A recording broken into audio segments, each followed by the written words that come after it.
Hi and welcome, I'm John and this is Unique Wargaming. Guys, welcome back. For everyone that's new, this is a battle report. What are battle reports? What they're about? You buy your models, you build your models, you paint your models and you play games. Well, you put your models into a list to play a war game. So for all my regulars here guys, I really love, thank you very much. I'll see you in a minute.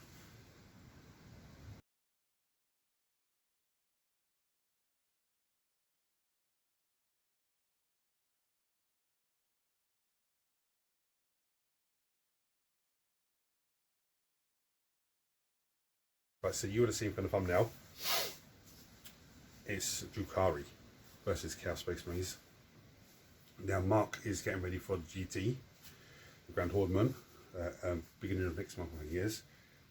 He did have a Space Wolf list that he was running, and it was, you would have seen it on the previous battle reports, absolutely hard as coffin now, absolutely really tough. Because of the data slate, the points of the bundle cavalry have gone up. So basically, I think he would, the run list he had, he would be, I think it's 300 or so points over, or 200 or so points, something like that. So he would have to drop other units to run the 3 units of bundle cavalry. It's still doable, but it just makes things a lot harder for him to do secondaries and stuff like that. And that's not what you want when you're going to a tournament. You want to try and have as many options as possible. So he's going with a Drukhari list now to try and, you know, they got hit a little bit, but not too bad. But he's gone with that list now to try and see if he can do better. And don't get me wrong, the list I've seen is pretty tough. The Beastmasters are actually annoying, they always are. But this week I'm going to throw Chaos Space Marines at him. I'm running the Soulforge detachment. So I'm going to bring down, show you my list.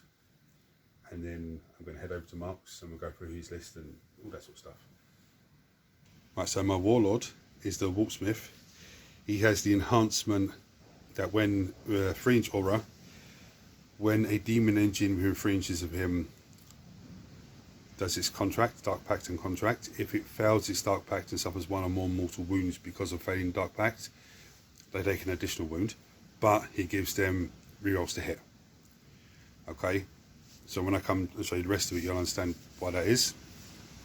I have a Venom Caller, I have a Rhino with 5 Chaos Space Marines, 1 Hunter Flamer, I have a Master of Executioners leading them, I have 10 Chosen, led by Sorcerer and a Master of Executions.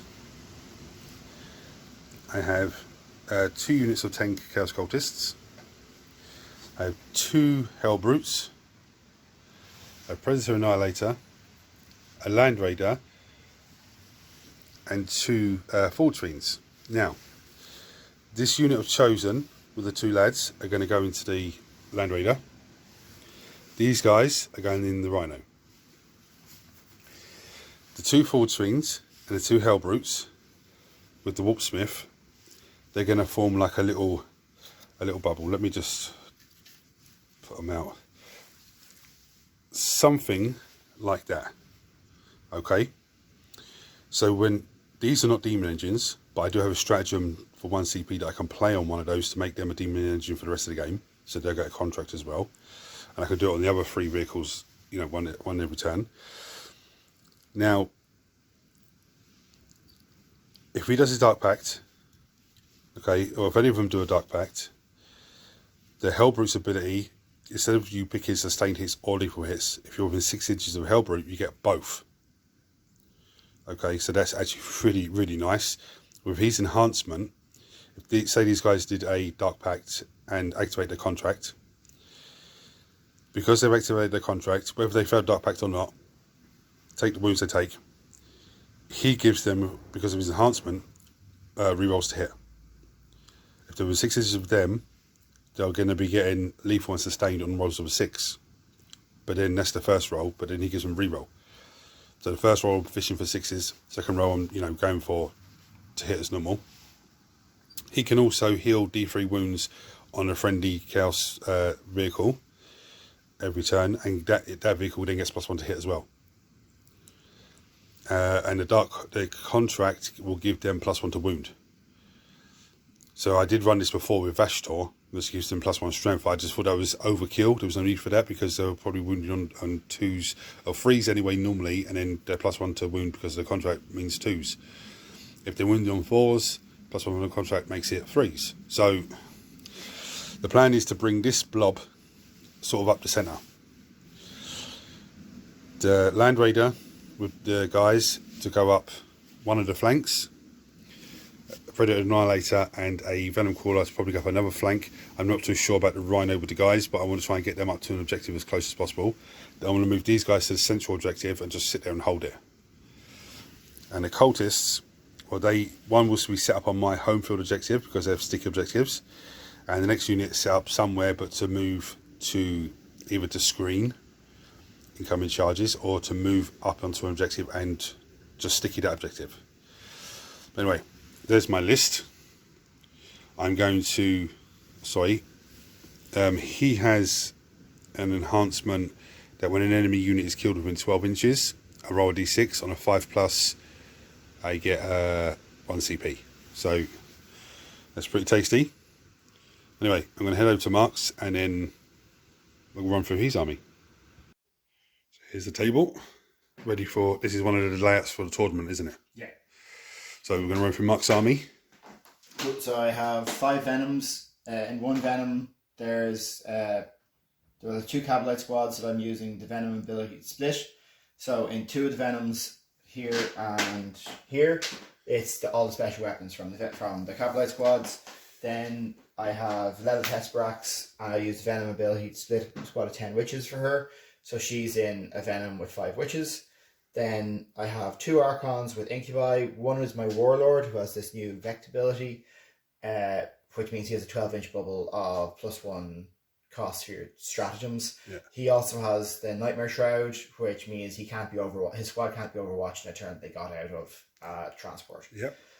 So they're there. The other one's in Deep Strike. Then I have 3 squads of Scourges, 2 with Dark Lances, 1 with Haywire. Have a Beast Pack squad, 2 squads of Mandrakes, and a Void Raven Bomber in Strategic Reserves. It's a has to start there because of. And this is your one of your list. list. My plan for the tournament, but Okay. I can't figure it out. It's still a work in progress. Because the Thunder Walls went up too much. Thunder Walls went up a lot. I still think it's buildable, but you're missing an awful lot of everything else. Yeah. So it went up. My list went up 150 points, which means and Thunder Walls are still the best thing about that army. So you keep them. So it means starting to cut out scoring units, and then suddenly you don't have jump pack intercessors to drop in and score and stuff. So. Yeah, or you got to sacrifice infiltrators, which is going to stop your enemy from getting into your. So there's a lot of stuff that comes out of it that was kind of what made the army functional. So this is still a good army, and this got hit way less. This only went up 80 points. So I've lost 1 unit of Mandrakes, and there's a temptation to drop a squad of Scourges and take for the 120 points for the Scourges, I can get that squad of Mandrakes back and another Chronos, which is good for doing actions in the backfield. So yeah. And would you be able to bring the Chronos on from reserves? You would, wouldn't you? Yeah, we can. So you could bring him on from reserves, deep strike around him, and just pain token around him. I don't think he has deep strike, but you could bring him from reserves. More so would be starting him on the battlefield. They're tough enough to start on the field, and if they had one on either side, if you got first turn containment, you could do containment with them. Yeah. Because they're just there for their abilities. You don't care about their shooting or anything like that. Yeah. So anyway, we roll. So you go first. Yep. 2. A 1. Me. So you go first. Okay. So we'll do Mark's movement and come back and show you. Well, first time we'll just do movement, any shooting, and then come back and let you know what happened because there's not very much. Tactical. You're going tactical, yeah. Yep. Cool. Right, that was an explosive first turn for Mark. The juiciest part of this turn, the Scourges came up to here, and they're able to target the Hellbrute, and they killed him, and he exploded and caused wounds on all these guys here. So now that was a pain in the ass. The Beastmasters, they obviously scouted forward, they moved over and charged into the cultists, killed those. Failed first charge of 5 and then rerolled to a 9. killed the cultists, and then consolidated into the Land Raider to try and hold that there with the Chosen, Mo and Sorcerer inside. So now it's my turn 1. See what damage I can inflict back on Mark now. Right, so my turn 1 wasn't that eventful. Move these guys over.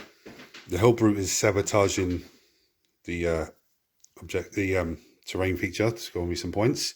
We came over. The Legionaries jumped out of the Rhino to take the objective from them. And so you got to extend for 5. And these guys in combat cause another wound on himself from his Dark Pact. And we killed a couple more of those. So now it's on to Mark's turn 2. Cool. This is where all the interesting things start happening now. So I'm on 4 seat. Right, so Mark's turn 2 movement. Your missions you got this turn was Defend Stronghold. Defend Stronghold and Area Denial. Which is taking the middle and being within 6 inches of the middle, not having one of mine within 3 inches. 3 inches. Friendly unit within 3 inches and no enemy units within 6 at the centre. Yeah, so that's done. These guys coming forward here, all ready to blast the Land Raider. All of these guys piled out, ready to come in. Scourges came down to ping shots off. Mandrakes came into the centre there to fulfill that mission. These guys jumped out with the Venom. I played stratagem to allow him to move up to 6 inches. So he's taken that objective, which stopped Mark from bringing another unit here. I still have that objective, but you're on it. I have enough more OC than you do there, but it's it's annoying. Cool. Right, so we're going to go to Mark's shooter phase. These ladies are going to piss me off. Yeah, so I just need to see how I get on. Right, so Mark's shooting phase was absolutely insane. There's some shooting going on here, nothing really much. The Scourges took the Rhino down to 1 wound, wasn't it? Or 2 wounds or something like that? 2 wounds. 2.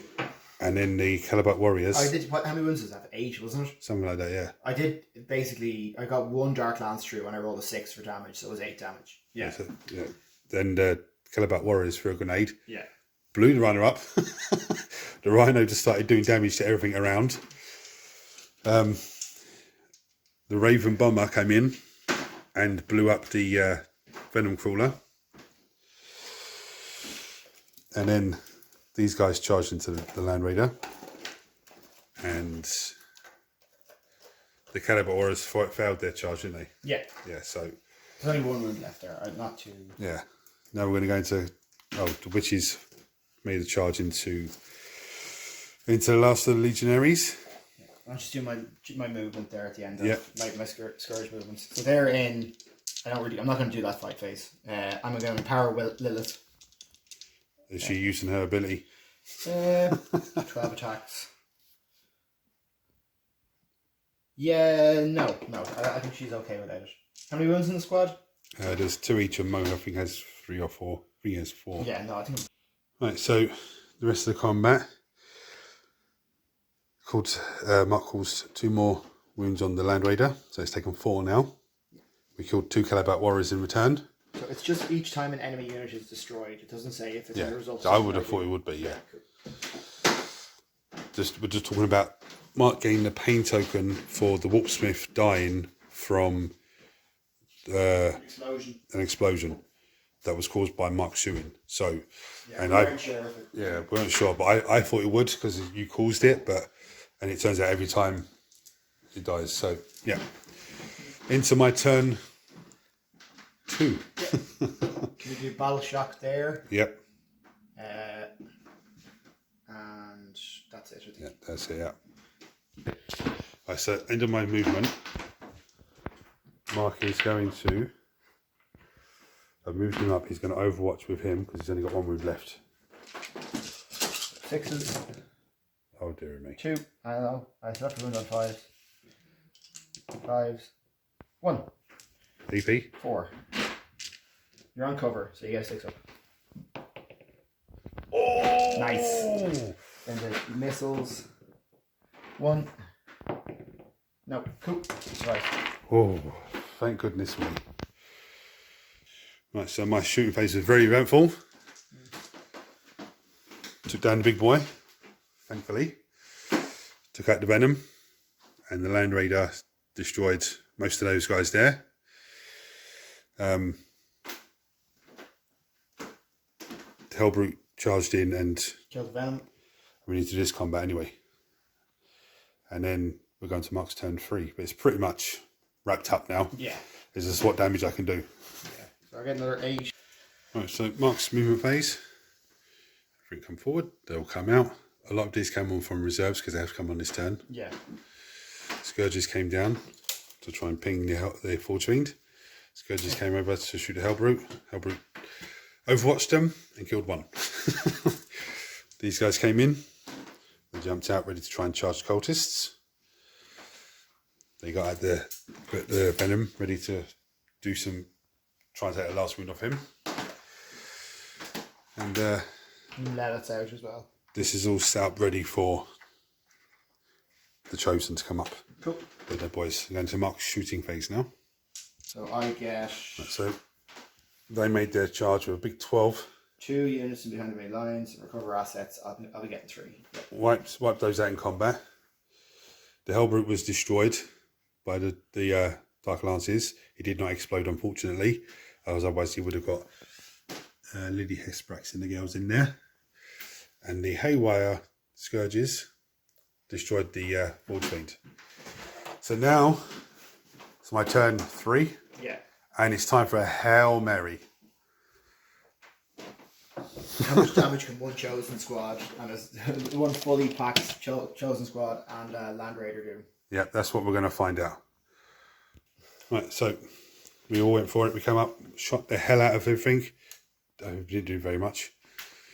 And then the guys jumped out as we moved up, charged in, killed the Venom and the witches in front of them. Then consolidated into Lilith and the Calabat Warriors and took 3 dead for their troubles. Cool. So now it's going to be an interesting combat there. But let us fight first as well. Yeah. While she's leading a unit. Just to bring you up, Lilith went Super Saiyan, wiped out most of these guys. The Archon and crew come in and finished off the rest. The Sorcerer did do nothing, and Master of Execution killed the Archon with 2 death wound precision hits. But yeah, it's a very strong list, Mark. Yeah. And when I say strong, it's more like, especially the Scourge's move, shoot, move. I think it did, like, on these, like, kind of boards where there's lots and lots of cover and places to, like, stage and set up, it's good. It's good. If there was less cover and there was more shooting to be done, I think you definitely need to put infiltrators into your list as well, just to stop shit, like, things going... Infiltrators? Yeah. As in, like, models with the infiltrate rule. I don't think Chaos has them, do they? Chaos, definitely. They have to have some kind of What do they have? Infiltrate. They have to have something to scouts. Nerdlings.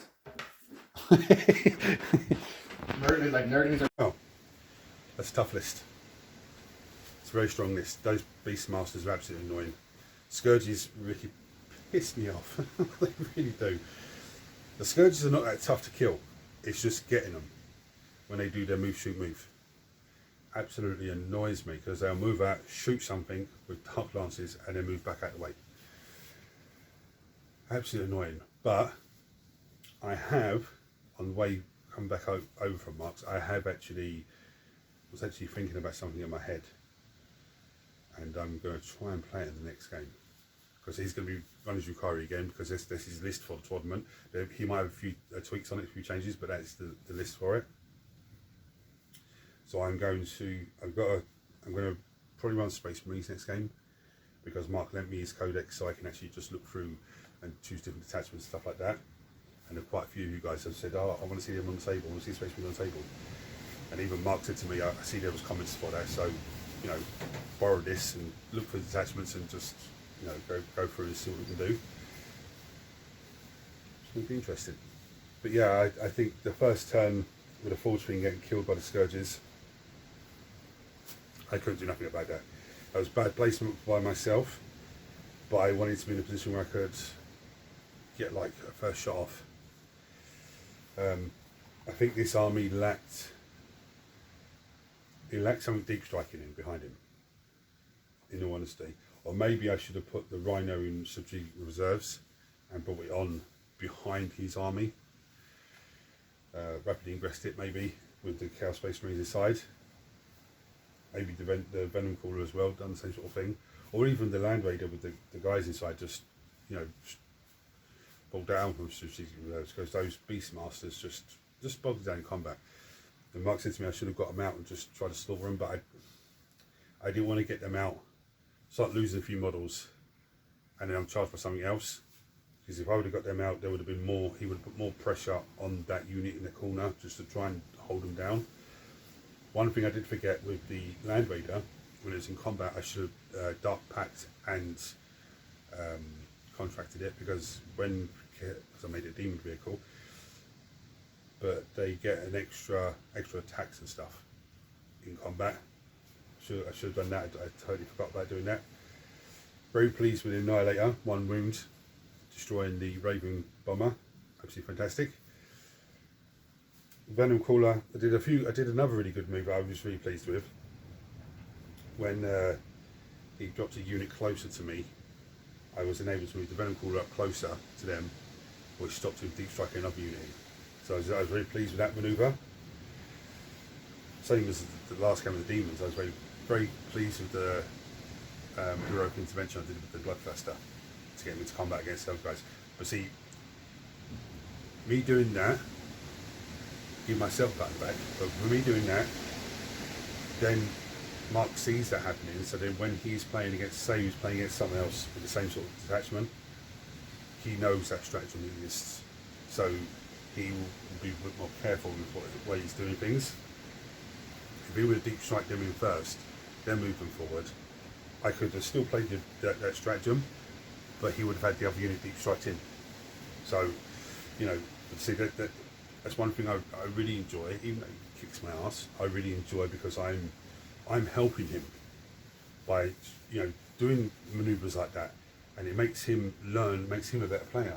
And the better player he gets, the more he's kicking my ass, the better player I get, because I'm learning all the sneaky things from him as well. So, you know, it's good. Overall with this list, there's a lot of firepower on it. I think like I said, I think I was lacking something for deep striking in. Maybe some Raptors, Warp Talons, maybe something like that. Maybe I should have just dropped 1 Hellbrute and had, you know, a unit of those. Some infiltrators as well, because Mark said to me you need some infiltrators, some Nurglies or something, just to, you know, just to start up the table and start annoying me.